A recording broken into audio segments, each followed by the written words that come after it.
Hello everybody and welcome to my channel, or welcome back if you've been here before. It's nice to see you again. In today's video, as you can see, I brought you at my desk because it's going to be, let's say, a more relaxed review. I have done little to no research for this video because I just wanted to talk about my opinions on Murakami's Norwegian Wood. When I picked up this book, I thought it was going to be, kind of like an easy read. Didn't expect much of it. I know this is one of Murakami's, if not his most famous novel. And while I do tend to be quite skeptical of trendy and popular books, I'm open to giving them a try because obviously just because a book gets to be very popular, it doesn't mean that it is automatically a bad book. Chance has it that most of the popular books I've read, I thought were not the best, although having read Colleen Hoover recently, it does put things into perspective. That being said, it's not like I went into this novel expecting it to be bad. At the same time, I also didn't expect to have much to say about it.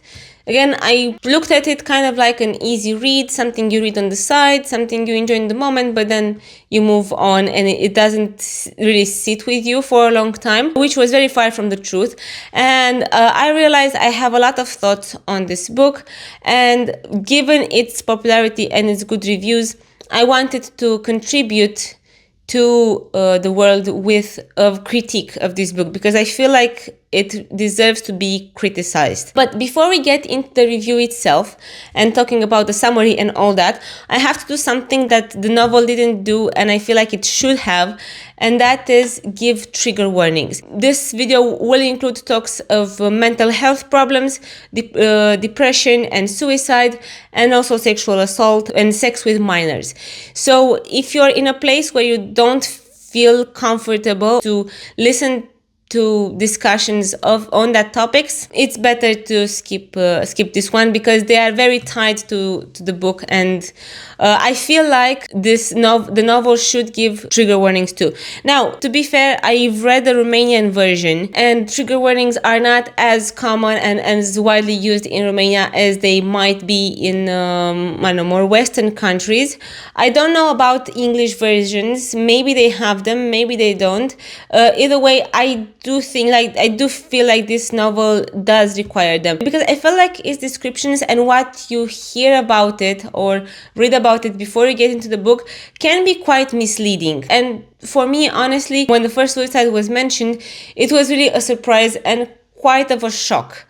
So, and I'm not someone who is necessarily sensitive. I mean, I am sensitive to those topics, but I'm not someone who is triggered by that. But I still found it shocking, and in a way, I can understand that maybe, the author wanted to suggest this idea that something like suicide can come out of nowhere or can seem to come out of nowhere for the outside people. And that's something that you should pay attention to when it comes to your closed ones. Still, I think having like a short sentence, a short phrase saying, hey, this is a heads up, this is going to be a part of the book, wouldn't really hurt that much. So you've been warned. No problem if you feel like you're not comfortable hearing about these topics in this video. Something else I will say is that this video will include spoilers, so if you don't want to be spoiled, this is your warning. Without any further ado, let's get into the review, and I will start with a quick summary. So Norwegian Wood is a story told from the perspective of our protagonist called Watanabe Toru, who is a 37-year-old man starting to reminisce about the relationships that shaped his late teens. I will say this, a digression. I've noticed that there is a difference between the Romanian version and the English one. In the Romanian version, I didn't know that his first name was Toru. I just thought that his first name is Watanabe.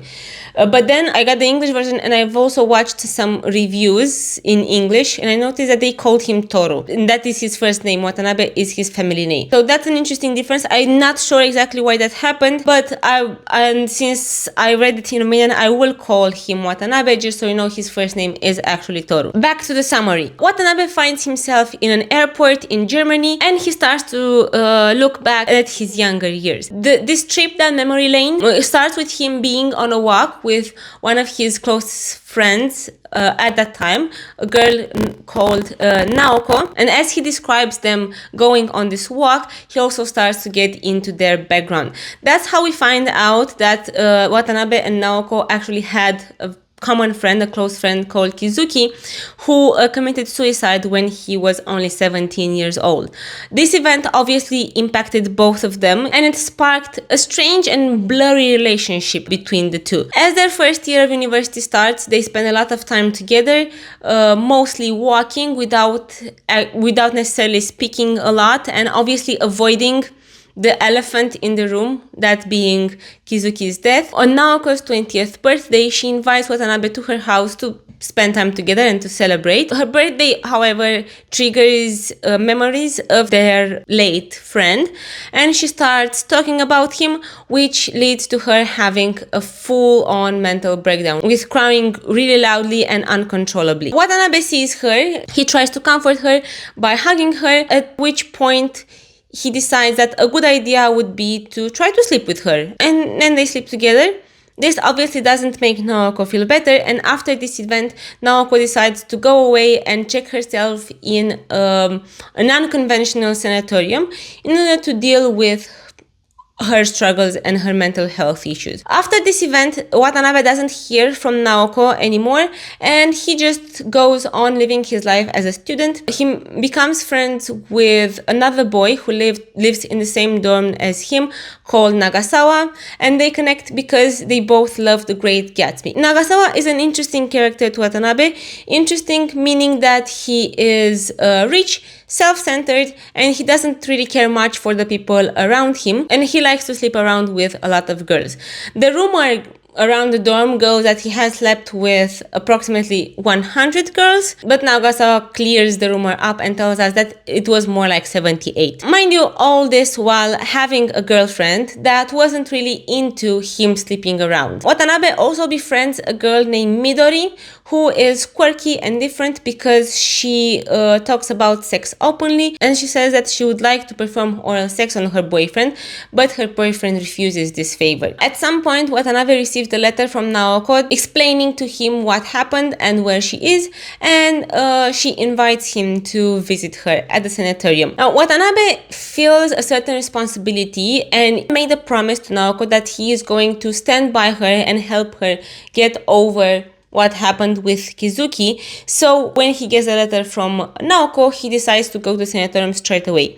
Now, this sanatorium is a strange place because it's a place where people come to get away from the normal world, let's say, rather than to get treatment. The treatment in this institution consists in basically having community and doing a lot of physical labor. It is also stated that the doctors and the patients are on an equal level, and there are people in the sanatorium who spend so much time there that they become part of the staff of the institution. This is the situation of Reiko, of another female character called Reiko, who is a 38-year-old woman and who has spent 7 years in the sanatorium. She was a promising young pianist, but she had a nervous breakdown that prevented her from having the successful career that she hoped for and that people around her hoped for. So now at the sanatorium, she became a music teacher. Reiko is also Naoko's roommate, and they pretty much do everything together because a rule of this place is that nobody can be alone at any time. Furthermore, given that Naoko is in a pretty fragile state, she's not allowed to be alone with an outsider. So when Watanabe visits her, Reiko acts as their chaperone and follows the young couple everywhere they go. Now, at some point during Watanabe's visit to Naoko, they try to address this big, huge elephant that is in the room with them, and that is Kizuki and his suicide. And they also try to address what happened between them the night of Naoko's birthday. However, Naoko gets overwhelmed quite quickly and she starts crying again. at which point Reiko suggests that they should give her some time to decompress and they should walk around the sanatorium. This gives Reiko a pretext for sharing all her life story with Watanabe. Now, why does a 30-year-old woman want to share very deep and intimate details of her life with a 19-year-old boy she just met? Beats me, but put a pin into that because we will come back to Reiko. After 2 days, Watanabe leaves the sanatorium, promising that he'll return to Naoko, and back in Tokyo, he continues to develop his relationship with Midori, who also has a tragic backstory. We learn that her mother died of a brain tumor, and her father is terminally ill with the same illness. The care for her father and for their family business, which is a library, falls onto Midori, and she kind of leans on Watanabe for emotional support. The more time they spend together, the more Watanabe starts to like her. He doesn't do anything about that, however, because Midori has a boyfriend and he has Naoko, whatever the relationship is. He gets to visit Naoko a second time, but when he comes back, he realizes that he's actually falling in love with Midori. These newfound feelings confound him because of the promise he made to Naoko. He feels that by kind of breaking up with her, although again the relationship is not really a romantic one, he would also break his promise. This conflict doesn't last long though, because Naoko's state gets worse in the sanitarium and she gets admitted into a proper mental health institute. Her state does get better there and she gets to go back to the sanatorium, but unfortunately she doesn't manage to get over her last mental breakdown and she commits suicide just like Kizuki. Devastated by the loss of another close friend, Watanabe's way to deal with that is going on a 1-month-long trip to wherever, running away from his feelings and without letting anyone know where he is. He eventually returns to Tokyo and he tries to get in touch with Midori, and this is basically how the book ends. Now, let's get into what I liked. And I want to start the review by saying that although I have a lot of problems with this novel, this is not a bad book, or rather, this is not a badly written book. If with writers like Colleen, I have a lot to say about the way they write their story, I think Murakami has some skill and he can definitely create a mood, an atmosphere that I sometimes really enjoyed. I also liked the literature references. We have when he meets Nagasawa, he reads The Great Gatsby. When he goes to the sanitarium, he's reading The Magic Mountain. Granted, these references are very on the nose, but I did appreciate these nods to classical literature. There's not a lot of good things to say, so I will just take whatever I could get. I also enjoyed the fact that it was an easy read in the sense that his style and his way of telling the story is not confusing, is not complicated, it really sucks you in, but at the same time it's not overly simplistic. That being said though, as much as I would like to gush over how nice a read it was, there were a lot of things that ended up completely ruining the reading experience for me, and they completely overshadow whatever merits you could find in this particular novel. And to be fair, I would say that I would love to gush over how good it is, but let's be honest, it's much more fun to criticize stuff. So let's get into I'll start here with our main guy, our main protagonist, Watanabe Toru. Overall, I couldn't shake the feeling that he wasn't really a character in this story, but he was more like someone there to tell it. The times where we get to see how he feels, when his character's shape becomes distinguishable, I think are few and far between. And for the better part of the novel, he's just this absent figure that kind of blends into the background. Now, an argument could be made that since, at its core, this is Watanabe's story trying to come to terms with losing two of his best friends to suicide, this detached attitude results from him dealing with these traumatic events, and it can even be seen as a symptom of depression. That being said, however, when you take into account the narrative framing and the fact that the story is being told in hindsight by a 37-year-old Watanabe, I think the overall absentness, if that's a word, should have been accompanied by a more mature and introspective perspective over what happened.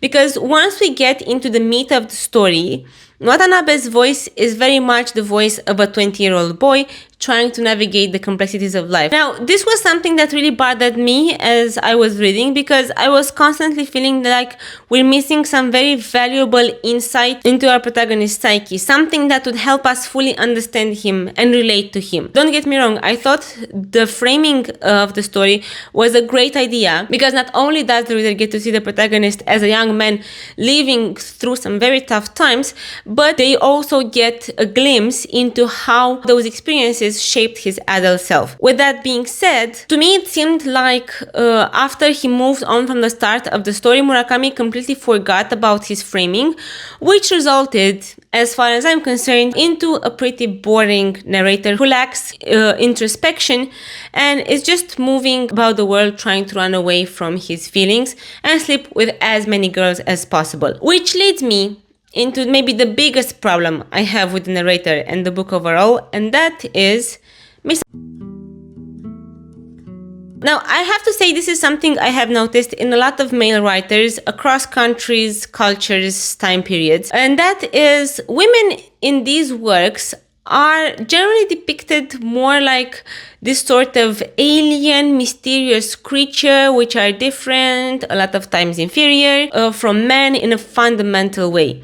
And I think this stems from the fact that when a male protagonist in these works interacts with a female character, they see her as a potential sexual partner first and human second, which obviously leads to stereotypical and shallow depictions of women. They can all be assigned a certain type that they'll fit in perfectly, and those types can be associated with how good of a sexual partner the male protagonist thinks they'll be. This is very much the case with Norwegian Wood too. It's not obvious from the beginning, and to a certain point you can argue that that's how a horny teenager sees the world sometimes. However, as the story progresses, and Watanabe's relationships with the female characters in the book develop, their sexual dimension is always front and center, and to me it became most upsetting in his relationship with Naoko. Given that they were both good friends with Kizuki, they do form this trauma bond after his suicide, which is obviously understandable, and it's their way to deal with what happened. Naoko, however, is more impacted than, or seems to be more impacted than Watanabe. So the dynamic between them becomes one where Watanabe is the one making this promise and taking this commitment to stand by Naoko and help her get over Kizuki's death. We do find out later in the story that Naoko has also lost her sister to suicide, and not only that, but she was the one who found her. So it's clear that Naoko feels surrounded by these untimely deaths. So it's understandable why she struggles with finding a reason to move on. Watanabe's promise to her, while maybe childish, it is at first glance noble, and it can also be seen as his own way of dealing with his friend's loss. This would be good and all, but like I've said, Watanabe sees women in his life as potential sexual partners first and foremost, and therefore between his thoughts of helping and supporting Naoko, he's also thinking about how he'd like to sleep with her and hoping that that moment would come sooner rather than later. I would like to read to you a kind of longer passage from the night when they do sleep together, and it is the first and the only time they sleep together, and you can see how Watanabe relates to Naoko and what is his way of helping and supporting. One big tear spilled from her eye, ran down her cheek, and splattered on a record jacket. Once that first tear broke free, the rest followed in an unbroken stream. Naoko bent forward where she sat on the floor, and pressing her palms to the mat, she began to cry with the force of a person vomiting on all fours. Never in my life had I seen anyone cry with such intensity. I reached out and placed a hand on her trembling shoulder. Then, all but instinctively, I took her in my arms. Pressed against me, her whole body trembling, she continued to cry without a sound. My shirt became damp and then soaked with her tears and hot breath. Soon, her fingers began to move across my back as if in search of something important, something that had always been there. Supporting her weight with my left arm, I used my right hand to caress her soft, straight hair. And I waited. In that position, I waited for Naoko to stop crying. And I went on waiting, but Naoko's crying never stopped. I slept with Naoko that night. Was it the right thing to do? That I cannot tell. Even now, almost 20 years later, I can't be sure. I guess I'll never know. But at that time, it was all I could do. She was in a heightened state of tension and confusion, and she made it clear that she wanted me to give her release. I turned the lights down and began one piece at a time, and with the gentlest touch I could manage to remove her clothes. Then I took off my own. It was warm enough that rainy April night for us to cling to each other's nakedness without a sense of chill. We explored each other's bodies in the darkness without words.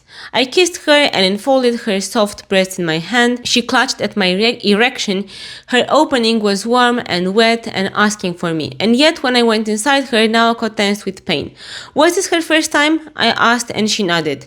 Now it was my turn to be confused. I had assumed that Naoko had been sleeping with Kizuki all that time.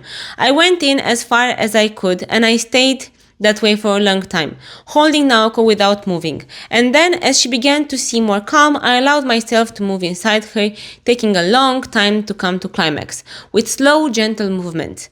Her arms tightened around me at the end, when at last she broke her silence. Her cry was the saddest sound of orgasm I had ever heard. This first scene, I think you could excuse, and it could be a good setup for Watanabe to grow up and try to, learn how to deal with having a close friend going through these kinds of breakdowns. But there's no growth there, because again, we have 37-year-old Watanabe or 38-year-old Watanabe, or however old he is, saying that I don't know if it was a good thing. Maybe what she needed at that time was an orgasm from my magic penis. After this encounter, when he goes to visit Naoko at the sanatorium, all their meetings end up in some sexual act that only benefits Watanabe.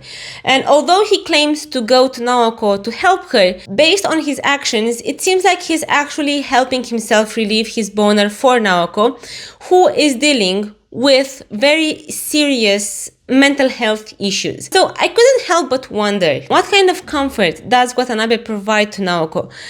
How did Murakami think of their relationship? And did he even think about how Watanabe's sexual approach to their dynamic is actually detrimental to her? My guess would be no, especially when we get to one of the big reveals that Naoko never got to sleep with Kizuki, and this was supposed.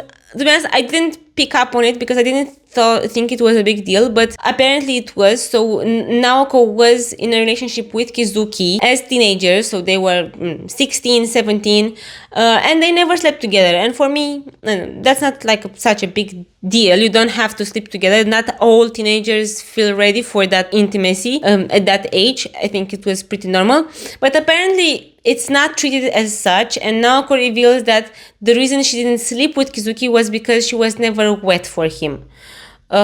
She did, however, get really wet for Watanabe, and despite her being in a lot of pain that one time they slept together, she also really enjoyed her orgasm. And this makes her deranged, because she was willing to put up with that painful sex just to have an orgasm. In the end, Naoko just joins a long list of female characters that are built around the male protagonist, his development, and most of all, his sexual pleasure. Because although Murakami, I think, sets up a pretty interesting character in Naoko, and he raises this issue of young people feeling like there's no point to their life and to their youth when they see their close ones committing suicide at very young ages. That's such a little part of Naoko's character. And something else that is a result of sexuality being so important is how Watanabe struggles once he realizes that he falls in love with Midori. Because the promise he makes to Naoko is that he'll stand by her, he'll be her support. Not necessarily that he will, or does he say he'll marry her? I don't remember. Either way, their relationship is not a romantic one. They're not committed to each other. And there is this implication that he can no longer be a support and a friend to Naoko if he becomes romantically involved with another girl. Showing that once he loses his sexual interest for Naoko, he'll also lose his interest in helping her dealing with her issues. This shallow and misogynistic view of women isn't limited to Watanabe's relationship with Naoko, but it becomes obvious in all the dynamics between male and female characters. Something else that showcases this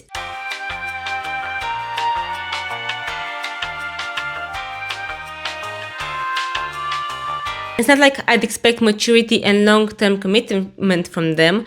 Well, this is the problem actually, because it seems like they do shoot for long-term commitment, or at least the girls do. Both Midori and Hatsumi, who is Nagasawa's girlfriend, are in relationships with boys that don't respect them.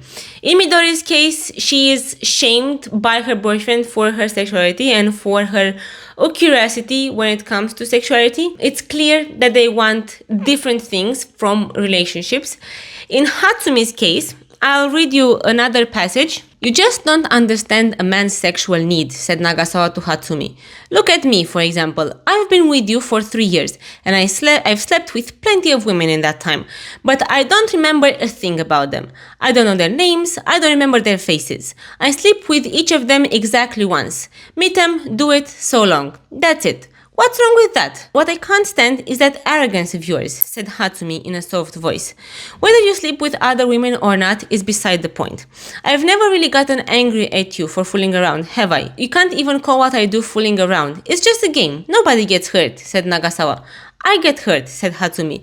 "Why am I not enough for you?" I think this interaction really exemplifies everything I've tried to say in this section. First, we have that fundamental difference between men and women, with Nagasawa saying, "You just don't understand a man's sexual need." So men are just different. They have to have sex. It's like eating. They cannot go without it. You could say, well, that's just how Nagasawa sees things, but this is also reflected in Watanabe's behavior. And I can think of two other scenes that exemplify this. So one is when he is alone with Naoko. They are at the sanatorium, but they are on a walk somewhere on a field or something like that. Either way, they are left alone by Reiko, although that goes against the rules. And Watanabe gets an erection, because again, that's the main reason he goes to see Naoko. And Naoko is there like, "Oh, you know, I can help you relieve that, because I know you'll struggle so much if you don't get an orgasm after you got that erection." And there's also a scene between Watanabe and Midori when I don't remember exactly how they come to that, but Watanabe basically spends the night at Midori's house without them having any kind of romantic relationship yet. They're just friends, and he tells Midori, "You know, it's very difficult for men to spend the night at a girl's house. I might get so horny that I might rape you." And this is kind of treated like a joke. He doesn't do that, but he says it. So it's not just Nagasawa who has this idea that men have a sexual need. Women are there to fulfill it. Let's see, something that I would commend about this book is that the author tried to show both male and female characters as sexual beings. So you don't have the pure virgin that keeps herself for the right guy. There are female characters that do also want to experience with sex. That being said, sex for the female characters always benefits the male ones, but the favor is never returned. So that's one of the problems. And then we have the fact that female characters sacrifice themselves for a relationship with a guy that ultimately doesn't care about them, because Nagasawa doesn't love Hatsumi. He doesn't really care. He could replace Hatsumi with whatever other attractive girl, and he would be okay with that. He doesn't have any attachment to her. Hatsumi, however, does, but instead of her, moving on, realizing that she's worth more than waiting around a loser that doesn't respect her, she has this attitude of, well, I love him, and even though he hurts me, I will just stand by him.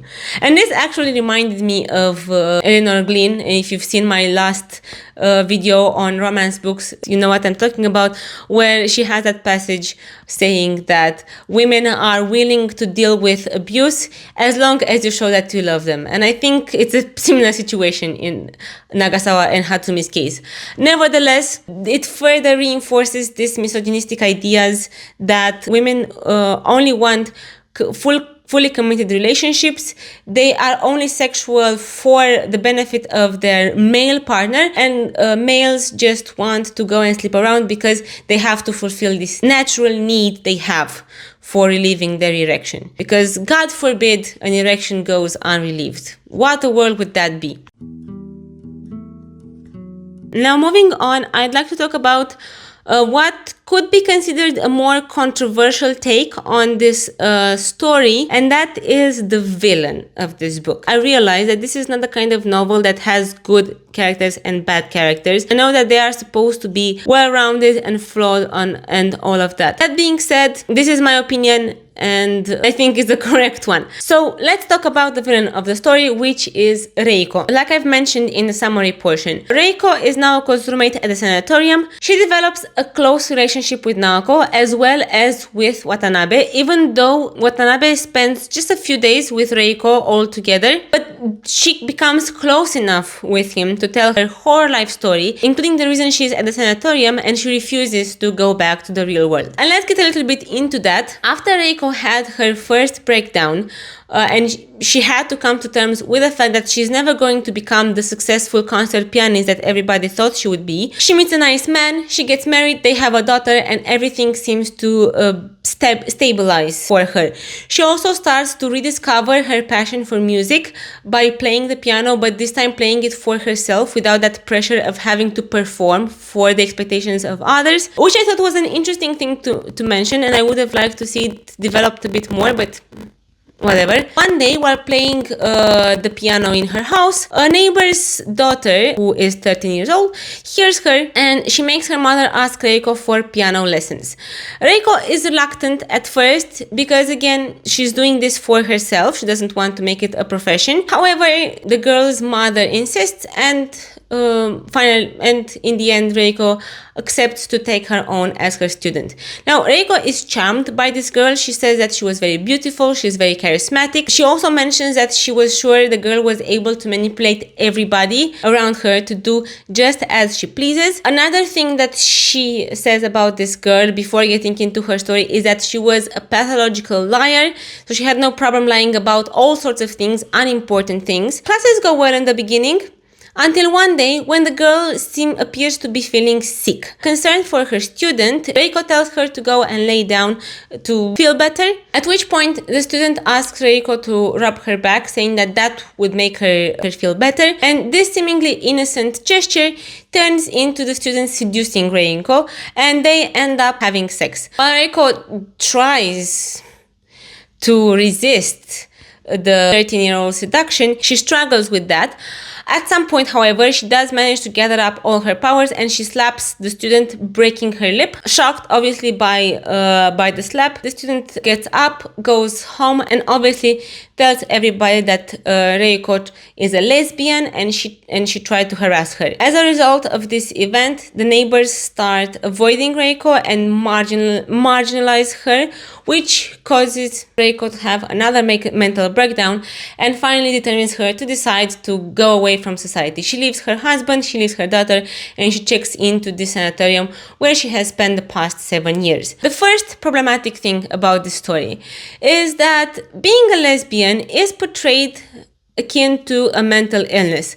This is further reinforced by the fact that the reason the neighbors start marginalizing Reiko is because she's a lesbian first and pedophile second. They put sexuality or different sexuality on the same level as pedophilia. Reiko also says her big realization about this 13-year-old seductress is that, oh my god, she's not only a liar and a manipulator, but she's also a lesbian. And she seduced me and I couldn't resist her. Furthering this harmful idea is the fact that Reiko admits to liking how the girl touched her, which again confirmed to her that she was actually a lesbian.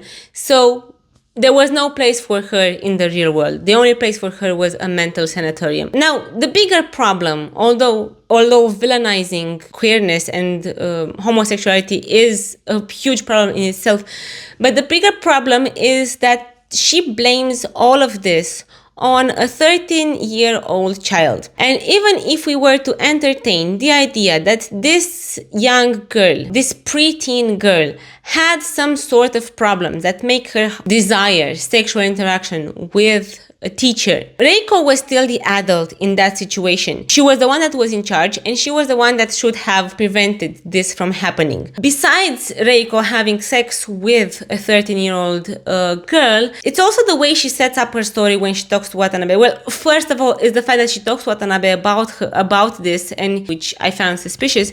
But the way she sets up her story, making sure that she establishes that it was the girl who was the liar, it was the girl who was the manipulator, it was the girl who was the lesbian. As much as she tried to protect herself, because she does say, well, I didn't share a lot of my personal life with her because I knew that was dangerous. So as much as she tries to protect herself, there was no way she could have resisted this evil, manipulative temptress, which is something that reminded me of Lolita, because Humbert in Lolita also paints girls in that way. Of course, there you can obviously see that he's the deranged one, but he paints little girls in this way of, oh, they tease me with their little bodies. So she obviously does everything in her power to make sure that she has Watanabe on her side.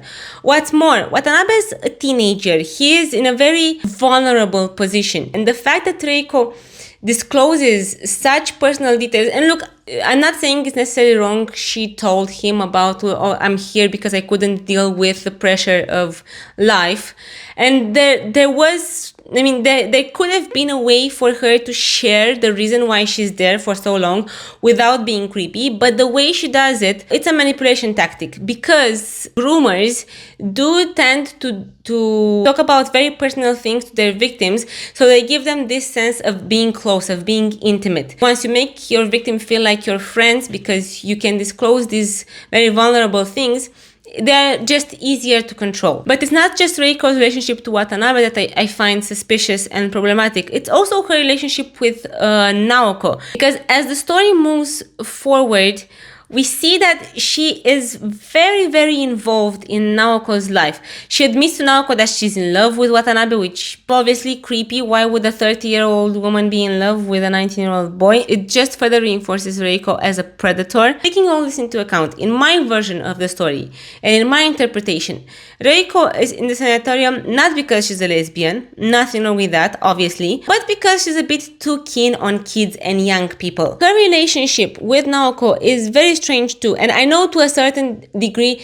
it is encouraged by the place with all that idea of never be alone, but there are things that indicate her being a predator and her trying to take control of Naoko's life. The fact that she reads all her letters that are sent to her, and she has power over Naoko's connection with the outside world. The fact that she seeks to get close and to get Watanabe on her side. Again, Watanabe being another connection Naoko has to the outside world. The fact that as soon as Watanabe gives Naoko an out from the sanatorium, telling her that, look, I've got my apartment, you can come and live with me, we can live together in Tokyo and we'll figure it out, you need to get out of this place. So Watanabe feels like the sanatorium isn't necessarily beneficial to Naoko. Naoko's state all of a sudden gets worse, and it is Reiko the one that breaks the news to Watanabe about Naoko's state getting worse and about her death. So I think it's safe to say that there was some abuse going between Reiko and Naoko too. There's also mentions of them being naked around each other a lot, which at first I don't necessarily think it's a bad thing, but it could indicate some sort of an abusive relationship between Reiko and Naoko. And what's more, and what I know for me really solidified this interpretation, is that immediately after Naoko ends her life at the sanatorium in the forest, Reiko is like, oh yeah, now it's the time for me to leave the sanatorium. I've been here enough. I want to go back to the real world. A couple of months back, she was like, yeah, there's no place for me there.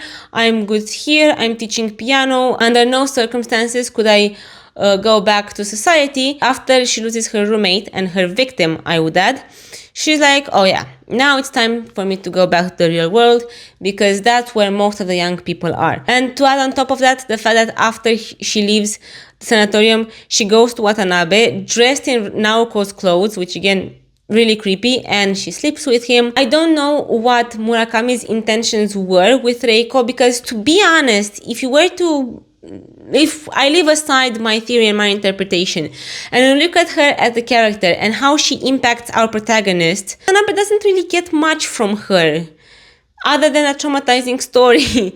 But she doesn't really help him in any way, and you'd expect her to be this more mature figure that helps him realize that, hey, maybe it's not the best idea to sleep with your friend if she's uncontrollably crying. But she doesn't bring any value to Watanabe's growth. She's just there to be a creep. And I think that she's the reason why Naoko's state gets worse, because Naoko goes to a sanatorium to find comfort and to find a quiet place where she can deal with these traumatizing events in her life, only to find a predator that takes advantage of her. And you could argue, and I'm sure some people will say, well, when she sleeps with Watanabe, he is like 20, he is a full adult. Yeah, but she is 38. There's a big age difference, and more than that, there's a big difference in experience. So I don't think it's appropriate, and I think at the end of the day, the writer's intention doesn't matter that much when you have so many elements in the story indicating and pointing out to the fact that Reiko is a predator, and she takes advantage of these two young, naive, and very vulnerable teenagers. Here's a point where I think the hindsight and the narrative framing would have been incredibly valuable, because it's understandable why Naoko and Watanabe fall for Reiko's tactics. They are away from their parents, they are vulnerable, so they see in her this stabilizing figure. But given that the story is told through the perspective of a 37-year-old man, basically the same age as Reiko was when all this happened, I think it would have been interesting to see Watanabe realize the fact that Reiko took advantage of them and she was a destructive influence on both of them. But alas, this is just my theory and the way I read Reiko's character. And again, I think whatever people say, whatever Murakami's intention was, there's just too many elements in the book that support this. So ultimately, my opinion is correct and there's nothing you can do about it. I do have a bonus complaint about her, which is very unimportant compared to all the things I've mentioned so far. But I did find it quite offensive.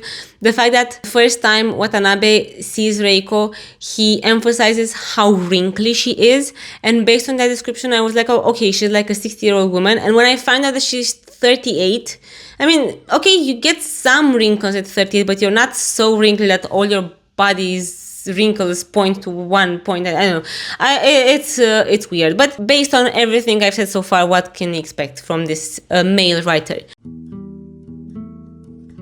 Before I get to the conclusion of this review, which was supposed to be pretty short, but turns out I had a lot of things to say, something else I've seen said about this book is that it is a novel illustrating the struggles with mental health. I think that's pretty clear, and it clearly attempts to look at how mental health issues impact people and their relationships. And more than that, it does delve into the fallout of a suicide and how traumatic that can be for the close people of that person. Naoko and Watanabe clearly grieve their friend, and they are unable to deal with that and to even address it, because whenever they spend time together, they mostly ignore that part of their life, trying to make it go away, which obviously isn't really working. But here again is where I think that the perspective of an adult and leaning into that narrative framing of this story being told by a 37-year-old Watanabe would have been really helpful in giving more insight, because it's clear that Watanabe is struggling with all sorts of issues. Not only the fact that he lost his best friend, but also he's moved to a new city, he cannot find his place, he's isolated.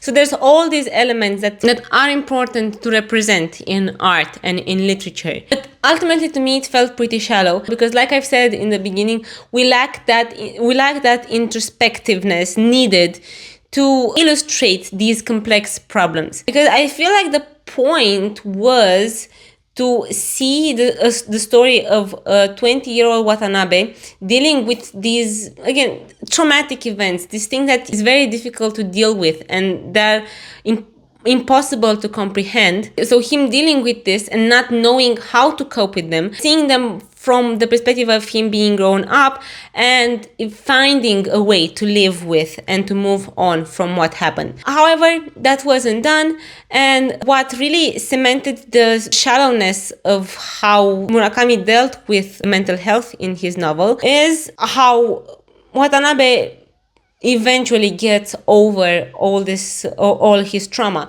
So after he goes on that 1 month long trip, what makes him get over this distress and decide to come back to Tokyo is not maybe meeting someone who helps him process what happened, is not trying to go to therapy or to a counselor or something like that.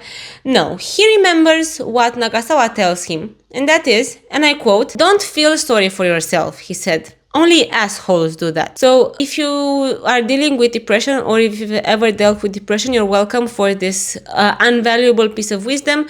You don't need your therapist anymore, you don't need your medication anymore, you can throw all that away, because don't forget, only assholes feel sorry for themselves. But on a more serious note, now, I think this shows that Murakami didn't really understand his own character, which is weird to say, but whatever. Watanabe's problem wasn't that he was feeling sorry for himself. It was that he lost two of his best friends to suicide. And so he was surrounded, again, like Naoko, he was surrounded by these untimely deaths. He was taken advantage by an adult woman, and he was isolated and away from any kind of person who could offer some real support. So he wasn't feeling sorry for himself, and at no point do we see Watanabe complaining or being whiny, but he's just living through some traumatizing events on top of that period of life itself being complicated, because it's when you're kind of discovering yourself, you're trying to figure things out. He moved away from his parents' house, so everything is this, I don't know, whirlwind of confusion, and you add on top of that your friends dying due to suicide. Obviously, it will make you feel like there's no point in living. So that was his problem, not that he was sorry for himself. And the fact that Murakami solves Watanabe's issues with this, I don't know, very shallow and stupid quote from Nagasawa, who is a stupid character. To me, it ultimately, again, it ruined the whole reading experience. Everything that was promised to me was ruined by the end of the book. To conclude, I kept hearing that this novel was supposed to be about great love and how it impacts a person's life. But respectfully, was the great love in the room with us? Who does Watanabe love? Naoko, whom he hopes will sleep with him despite her being deep into whatever mental disorder she has?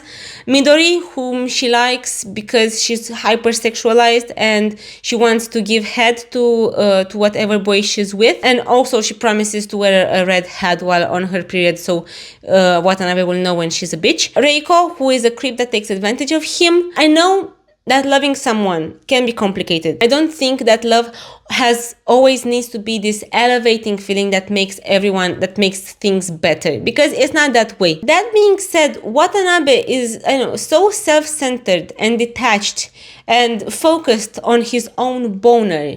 I honestly wonder if he's capable of loving anyone in the first place, because love, as messy and as ugly as it could be, does involve some sort of selflessness. But there's no point when Watanabe is truly selfless. To be fair, there is that part when he takes care of Midori's father, which was kind of sweet, so you can give that as an example. But that is one scene in this whole book. Overall, he's pretty selfish, and ultimately, he's so full of himself that there's no place for him to love anybody. Or at least that's how I felt. In the end, this novel has a lot of wasted potential, because I really, really liked the way it started. And I think I've read that somewhere that Murakami wrote it kind of quickly. So I feel like it started from a great place, even with the scene where Watanabe decides to sleep with Naoko while she's crying. Even with that, I feel like it was a great setup for a story of growing up into adulthood. But as the story progressed, it almost felt like Murakami was so focused on young people having sex that he completely forgot about what he set up. And something that really bothered me was that at the end, we don't go back to Watanabe as an adult, because I expected that. And again, I constantly felt like I needed him with his mature and fully grown brain to give us some new perspective over the story, which didn't happen. And again, based on the fact that he doesn't know if it was a good idea to sleep with Naoko on her birthday, shows that he wasn't really grown up anyway. So maybe it's not that big of a shame that it wasn't there. But again, I do feel like he just forgot about the story he started, and he got lost into all the nostalgia. He leans heavily into the nostalgia. There's all these mentions of music, artists, films of the 60s. So I think if you were young in that period, you might like this book because it will remind you of your youth. But there's also people who didn't even live in the 60s, but they have nostalgia for this period that they haven't lived in. Now, I also know that this book was written in 1987. So our sensibilities have changed, and we're becoming more critical of things that we weren't as critical about in the past. That being said, there are some things that you can excuse about old books and some things that to me are inexcusable, and this was the case with Norwegian Wood. I'm not of the belief that it shouldn't be read, although I would be careful recommending it to young and impressionable people, because I do think that there are a lot of harmful ideas, and I think it would be a good idea for this book to come with some sort of preface that points out first the trigger warnings and how some of the themes and things in this book are not so great, to say the least. Now, that was my review of Norwegian Wood. I wanted this to be a casual, quick review. Turned out I had a lot of opinions. This stems from the fact that I was surprised. I didn't expect to have so much to say about this book, because I expected it to be, I'd say, kind of like a John Green, a bit more serious, but kind of like that. Although I keep mentioning John Green and I haven't read it in a long time, and I think I will reread it because maybe he's problematic too, who knows. It was that case that the more I thought about it, the more it enraged me. For its misogyny, for the creepiness of Reiko's character, for the protagonist. If this book's helped you, and I've seen some reviews, I think on Reddit, where people said, well, this is I felt exactly like Watanabe when I was deep in my depression and all that, and I related to him. I'm not here, obviously I'm not saying that you shouldn't read it or you shouldn't let it help you, but I think we can recognize that it can help some people, while at the same time being really harmful. So there's that. Thank you very much for watching. If you've reached the end of the video, if you've read this book, please let me know what you thought of it. I've seen a lot of people saying that they read it when they were younger and they really liked it, but they realized later down the line, like Watanabe should have realized, that it wasn't that great. I can definitely relate to that. I will say that if I've had read this book when I was a teenager, all these problems would have gone straight over my head, and I would have probably seen it like